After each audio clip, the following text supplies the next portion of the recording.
Yo les voy a decir algo con todo lo que implica generalizar en estos casos, porque obviamente estamos hablando del general de la cuestión, ¿no? De los psicólogos y de los psicoanalistas. Hay psicólogos buenos, hay psicoanalistas malos, eso ya se sabe. Yo creo que la diferencia, hay varias diferencias como venimos nombrando, pero hay una diferencia que implica que el psicólogo pienso, ¿no? Que cree que la realidad es la realidad. Y no es así, por supuesto. Voy a dar un ejemplo. Vamos a suponer que el psicólogo o el médico cree que nosotros olfateamos, escuchamos, miramos, degustamos a través de la lengua, de la boca, de la oreja o del oído y de los ojos. No, nosotros degustamos, olfateamos, hablamos a través de una cosa que se llama fantasma. Y esto la psicología no tiene, no es el campo de la psicología, el fantasma no es algo que ellos manejan. Entonces, por ejemplo, yo pienso que siempre digo que el psicólogo, como el ciudadano común, se debe preguntar por qué la gente se divorcia. Esta no es la pregunta que se hizo Freud, digamos, porque si no, no sabríamos lo que es el Edipo. La pregunta que se hace Freud, la pregunta del psicoanálisis es por qué la gente se junta, no por qué se divorcia.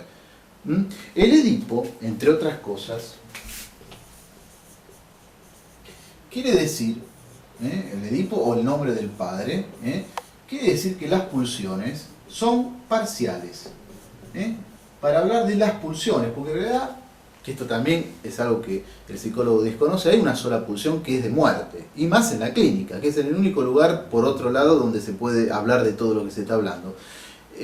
La pulsión es de muerte, única pulsión que se conoce, esto quiere decir goce. Las pulsiones son parciales, quiere decir que el niño tiene una sexualidad dominada por un polimorfismo perverso. La sexualidad del niño es perversa polimorfa. Perversa polimorfa. Entonces, por supuesto, Freud se va a preguntar, ¿y cómo si la sexualidad es perversa polimorfa y la neurosis es neurosis infantil? Porque si no entendemos esto, repito, no entendemos nada. Dos personas quieren unirse, se enamoran y quieren vivir juntas. Es loquísimo ser un romántico en esta época. Entonces, en esta época, en la época de la cultura, ¿no? En la época de que el hombre es hombre. El Edipo quiere decir esto. El Edipo que tiene que ver, es la realidad psíquica, como dice Lacan. El Edipo es la realidad psíquica, lo que Freud en alemán va a llamar Realität, porque hay tres tipos en realidad de realidades. A diferencia, por ejemplo, de esta otra realidad, a ver si la estoy escribiendo bien,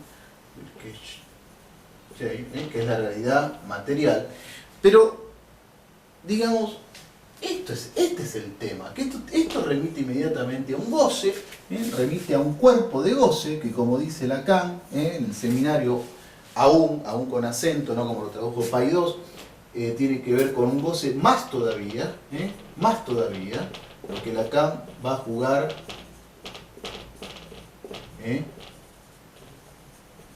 encore, en cuerpo, encore, aún, con acento, repito.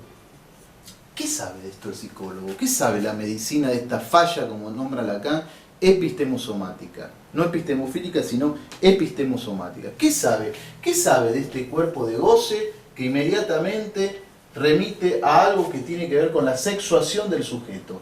La sexuación, ya como la palabra lo indica, está hablando de un matema, de una fórmula de cuantificadores lógicos, un álgebra. Si estamos hablando de un álgebra, la elección sexual de objeto es contingente, porque es un álgebra justamente. Es decir, como decía Mazzotta, la sexualidad es un punto de llegada, no un punto de partida, no porque tiene genitales masculinos o femeninos, sino un punto de llegada. Y todo ese trayecto, hasta el punto de llegada, el avatar está ahí, en el Edipo. Entonces, si la sexualidad es una sexuación para Lacan, y la divide en un lado macho y un lado hembra, sabemos que, por ejemplo, la histérica está posicionada en el lado hombre, por ejemplo. De estas cosas, ¿qué puede saber el psicólogo, la medicina? Las cosas no sabe absolutamente nada. Después por eso lo escucha al transexual, o mejor dicho, a la persona que quiere ser un transexual, que quiere cambiarse de sexo, y no entiende nada, porque se le escapa todo esto. Porque no entiende que la sexualidad es psíquica, como todo, por decirlo así, por decirlo en términos, en realidad, cultural, ¿no? ¿No entiende que acá en el cuerpo hay algo que se llama plus de goce? Plus de goce que tiene que ver con el fantasma del sujeto. Esto no es el campo de ellos. El campo de ellos son los test. Cuanto más test hago, más seguro me siento, porque hay que decirlo rápido, porque esto es así. Yo por eso siempre digo, mejor sería que los psicólogos lean mucho más a Baudelaire, a Borges, a Saramago, a Girondo, a Walt Whitman, a todos los poetas, a Shakespeare, y mucho menos de librito y de DSM-4 y de todas esas cosas, porque eso, repito una vez más, no hace a, como diría Artaud, a la sideración de nuestro espíritu, del alma, del cuerpo que está sentado frente a nosotros y nos pide ayuda, nos pide clemencia incluso. Entonces, ¿qué hacemos administrándole baterías de test? La verdad, yo todavía no lo descubrí, porque el test no cura absolutamente nada.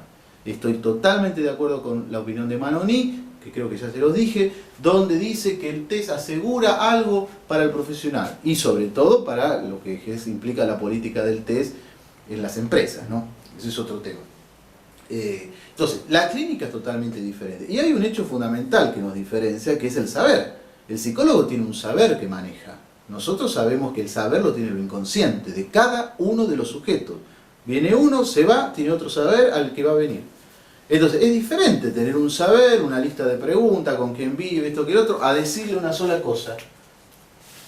Lo voy a poner clarito porque esto es la regla fundamental. ¿No es cierto? Esto es lo que nos enseña Freud. A decirle una sola cosa al paciente. Lo escucho. Hable. Esto solo. Ni siquiera hábleme de usted. Hable. Es muy diferente a con quién vive esto. Y no es que no hagamos preguntas a los analistas. Los analistas preguntamos y a veces bastante. Pero, como también es mentira que no vamos a dar consejos. Esto también es una mitología, incluso lacaniana. El analista no da consejos. Eso es una gran mentira, como es otra gran mentira que el analista no trabaja con su fantasma. Sobre todo los que trabajamos en nuestras casas, ya de por sí viene un paciente, puede ver nuestra biblioteca, puede ver el lugar donde tenemos los compas, puede saber de nuestra música. Eso es una boludez, es decir, no, en la SEPS, he conocido consultorios de gente que se dice lacaniana, aséptica, y que todavía no sabe ni cuántos seminarios hizo Lacan. Entonces, boludeces no, estamos hablando con seriedad. Diferencias en la praxis. Una cosa es decir, hable, y otra cosa es decir, a ver, y vos, no sé, ¿cuántos hermanitos tenés? No es que no nos importen esas cosas, sí, nos importa y a veces las preguntamos, pero no pasa por ahí, pasa por el escuchar boludez, escuchar, a ver, ¿qué se te ocurre hablar? ¿Cuántos pacientes se sientan en la primera entrevista, uno le dice, te escucho, y dice, no entiendo? ¿Cómo no entendés? Sí, porque estás acá, no saben de qué hablar. Esto es fundamental.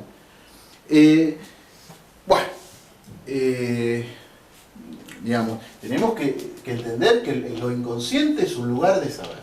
Lo inconsciente es un lugar de saber. Que no podemos obturar ese saber de lo inconsciente diciéndole no porque... y lo que les decía antes, es también mentira que no damos consejos. Si viene un adolescente y me dice, me estoy fumando 14 porros por día, yo le voy a decir, bueno, bancate un poco, fumate 2 porque si no, no vamos a poder laburar. Es decir, es mentira que no damos, aparte a veces al paciente hay que darle estratégicamente hablando consejos, incluso a veces en el ascensor.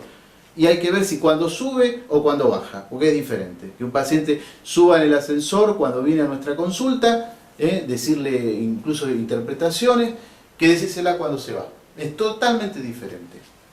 Y hablando de interpretación, acá está el tema. Por eso hablaba de poesía. Tiene que ser alusivo, tiene que ser algo poético, no tiene que ser una cosa como solo podía decir Freud, usted le pasa esto por tal cosa y tal otra. Eso solo lo decía Freud, que es un maestro, fue un maestro, pero estas cosas ya no se hacen así. Y después está otra cuestión, que también esto lo digo para los colegas analistas, que dicen que son analistas porque hicieron muchos seminarios y con grandes analistas y que pagan cuotas mensuales bastante grosas en instituciones y no tienen un solo paciente. No. El análisis es con el paciente, porque si no, no sabemos ni lo que es el análisis. El acto analítico es frente al paciente. Si no tenemos pacientes prestados de hospitales o estas cuestiones.